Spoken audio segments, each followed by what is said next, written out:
Welcome to the show, Matt. You want to tell the people a little bit about yourself? What do you do for AWS?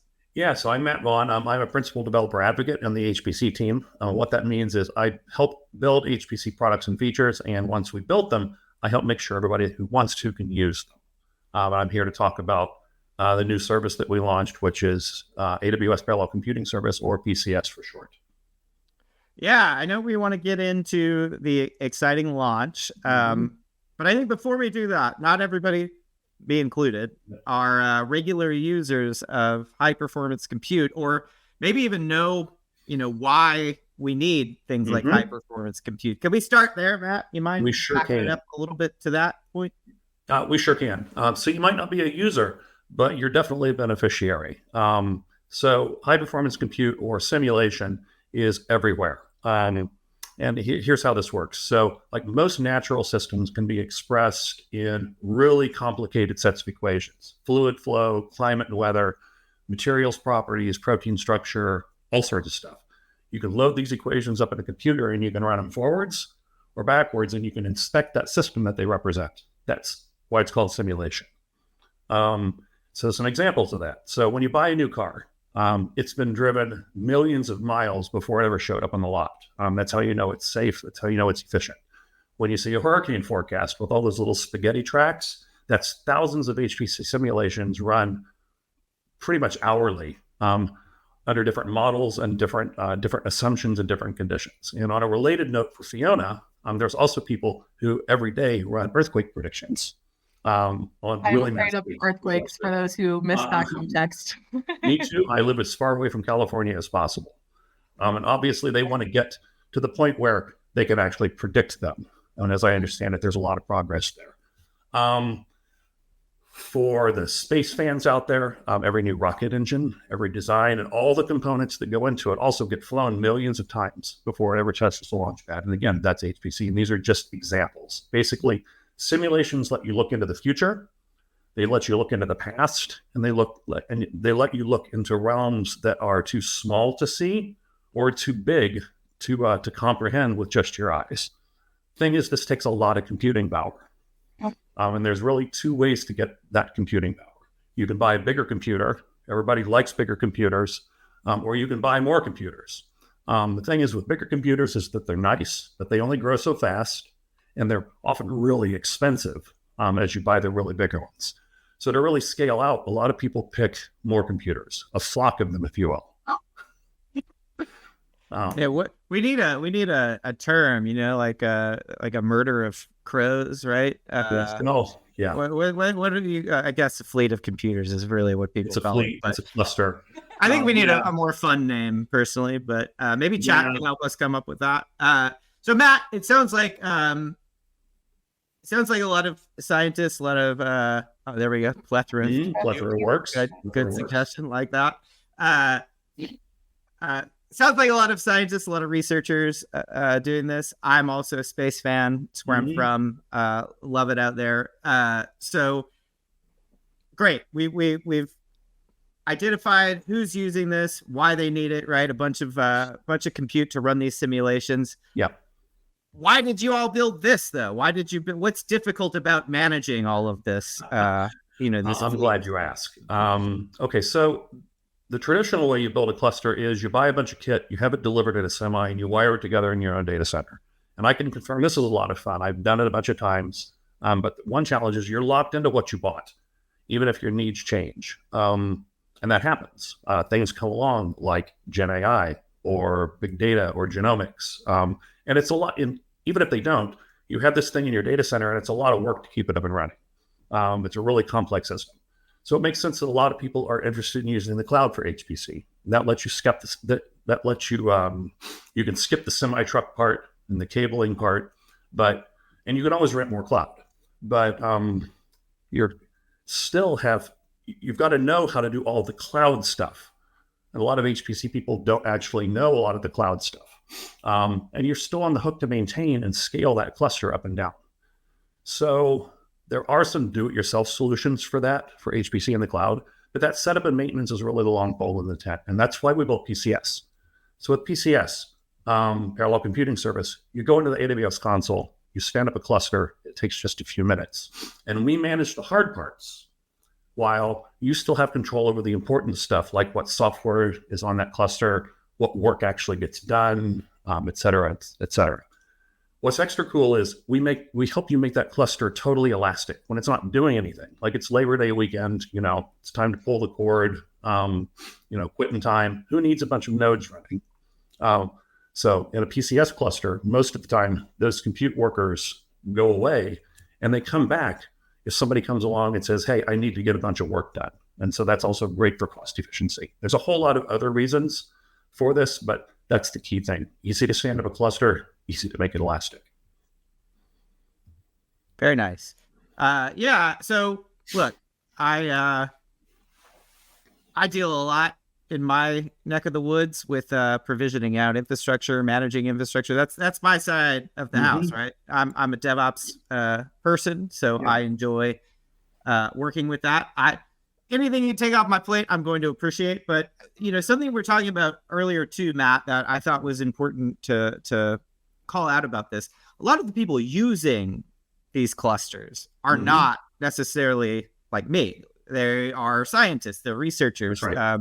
Arguably much, much smarter people than me. But they are not necessarily, well-versed in working with infrastructure, right? They just kind of want to schedule their jobs, schedule their simulations, have them run.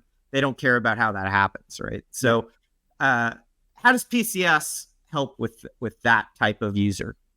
Okay, so for that kind of user, there's the model usually is that there's an administrator who's responsible for the cluster. And they go and they do it however, whether they build it in a data center, whether they DIY it in the cloud, or whether they use PCS. They've got these end users, scientists, engineers, analysts. They just, at the end of the day, they just say, here's an IP address, log into this, and you get a console and you go do work. You can submit jobs to it, and we guarantee that the jobs will get done. You won't have to wait forever for them to happen. And so if I'm a end user, honestly, the interface looks a whole lot the same. I mean, it's just an IP address. You can put a custom DNS name on it or whatever, but who cares? It's just something that I log into. I can go and do work. But what's less likely to happen is, because that cluster is elastic, because the system administrator and all the decision makers upstream of that can dynamically change how the cluster works, it's less likely that I'm going to hear, we can't actually accommodate that work. We could, but you've got to, you got to come in over Christmas and run that job. Otherwise, we're not going to be able to sort you. Or, you've used too much space on the hard drive, or, all sorts, or, we don't support that software. A lot of that is a lot easier. You're less likely to encounter that as an end user on a system that's managed by PCS. So as an end user, my life isn't changing that much. I don't really need to worry about what's going on behind the scenes, but my life got better because now the system's working when I need it to, and working more reliably than maybe it was before. Yep, that's about right. I like that. As an end user. Yeah, we wanted it really to just be transparent to those end users. They just, they wake up and they get a new present, and the present is a cluster that they don't have to wait on as much. Fiona, I don't know about you, but I like to see this stuff. What do you think? I'd like to see it in action. Sure. So I've actually got the Parallel Computing Service console up. We can create a cluster, and then we can jump over to a cluster that I've already created and kind of kick around there. So why don't we do that? So here we are at the Parallel Computing Service console. This just launched. It's still smoking. There's still steam coming off of it. I can smell it. It smells like fire. I can smell it. Definitely. It was just an exciting launch. So I'm going to create a cluster. Give it a name. You guys have a suggestion? A suggestion for the name? Sure. Bird Flock 22. Okay. All right. So we pick a 22 is important. I feel 22 is really important. Well, there were 21 other bird flocks. Yeah, so we pick a scheduler right now. So this is too much detail, but there's a bunch of there's a really common job scheduler that we support. In the future, there'll be different versions of this. Right now, there's only one, so this is grayed out. You pick your controller size. This controller, this is an abstraction that puts the management logic for the cluster in the AWS control plane. So you can basically pick how many instances you want to manage at any given time, or the maximum number of jobs that you want to support at any given time, small, medium, and large. Okay. So we're just going to pick we'll pick a VPC and a subnet and some security groups.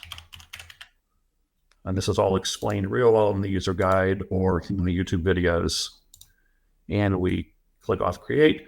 This takes about 5 minutes. This is probably the longest part of creating a cluster. A whole bunch of stuff gets provisioned under the hood. This comes up and you get an interface. So let's look at OnAir 3. This is a completely done cluster. Okay.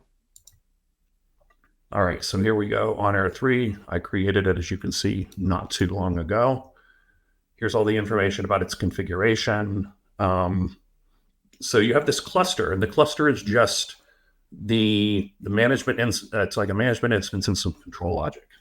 We have compute node groups. These are essentially groups of workers, and if you look at them, you can see that they have a launch template. They have an instance profile. They have a minimum and maximum instance count. This is how you control the scaling. So if you set the minimum count to 0 and the maximum count to n, when there's no work submitted to the cluster, it scales back down to 0. And I'll actually show you that.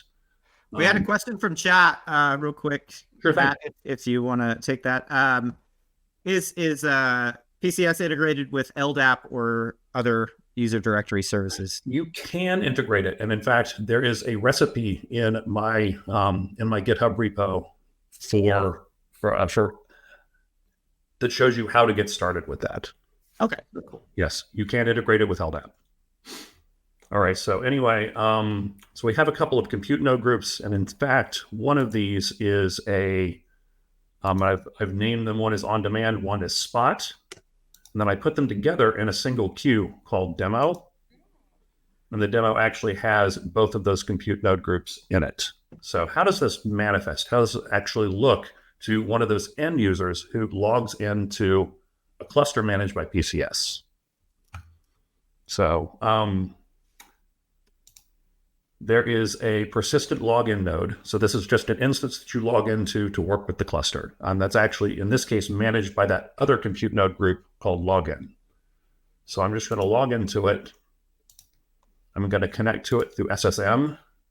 You can also use SSH if you've configured your instances for that. It's going to become the default user. And the first thing we can do is let's just look at the file systems. So I didn't show this, but under the hood, I wired this thing up so that the home file system uses Amazon EFS. The storage capacity for the home file system is 8 exabytes. In case you don't know what an exabyte is, that's a lot of storage. What we've essentially done in this cluster is we've given everybody an infinite documents store, which is cool. Usually, HPC cluster users fill up their home directory, and it's a constant source of annoyance. Then there's another mounted volume here /shared. This is actually FSX for Lustre. So this is a really high performance file system. All right. So how do we interact with the actual job scheduler? So we can look at so there are commands. We can look at we can type sinfo, look at the number of queues. So remember, we created a queue named demo. Its status is up. You can submit jobs with infinite duration to it. It has up to 8 nodes. And the nodes that are in it are both the on-demand nodes and the spot nodes. Nice. If we had a job running, we could type SQ to see it. But instead, let's actually just kick off a job. Let's do it. Yeah, and for those who live in this world, right?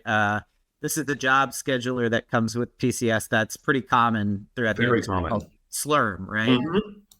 Yep. The majority of customers of people use Slurm. There are other ones, OpenPBS, et cetera, but Slurm is the one that we support now. Cool. All right. So what I've done here is I created this is a batch job definition.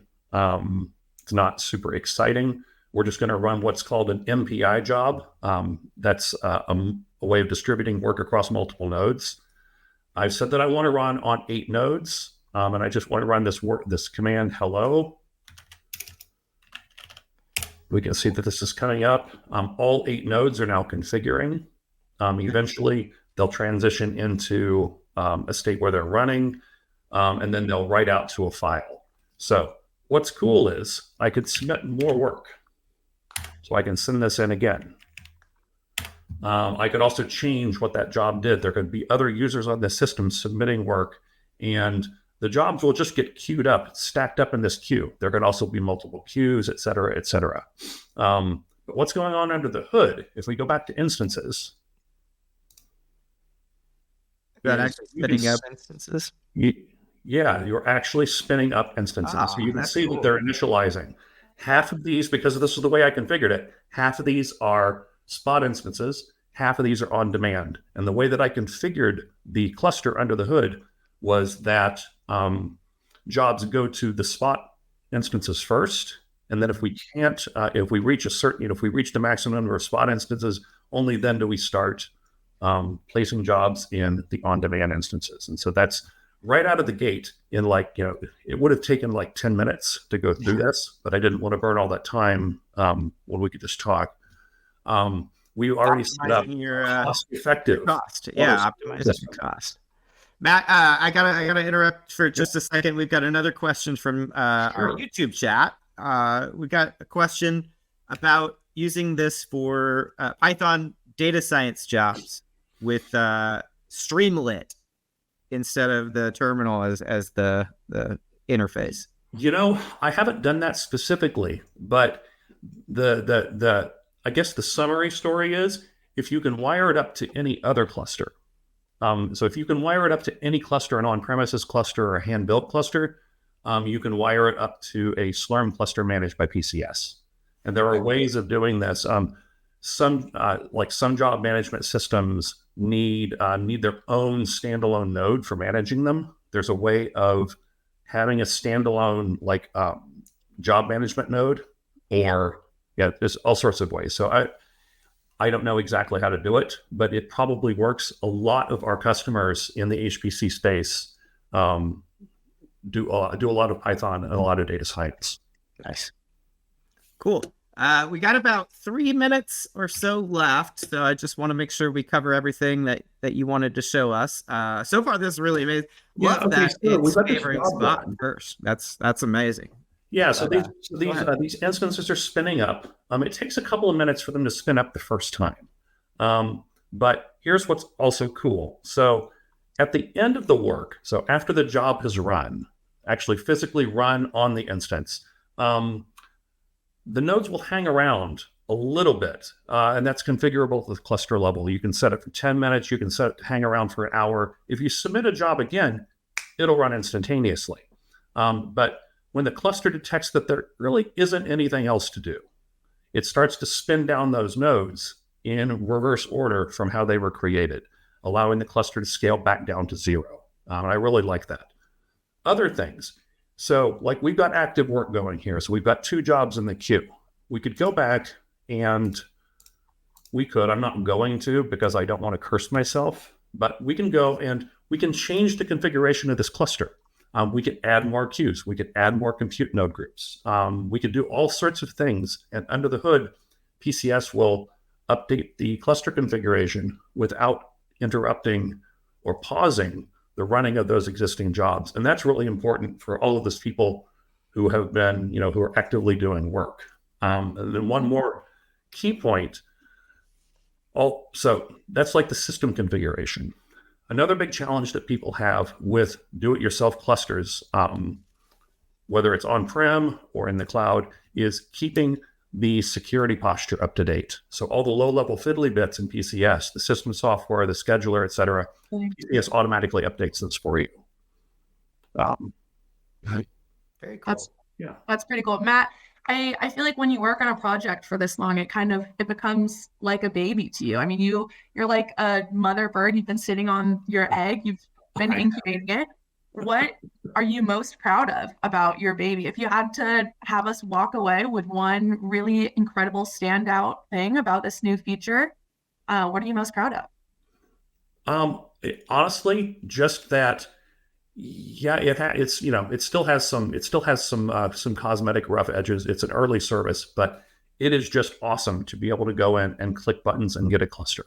I've been doing this as a profession for almost 20 years. I've built a lot of physical clusters. I've also built a lot of other cloud systems before I came to AWS. And this is what I have wanted to deliver to people for a long time. It's just really, really cool. And we're getting great customer feedback from it.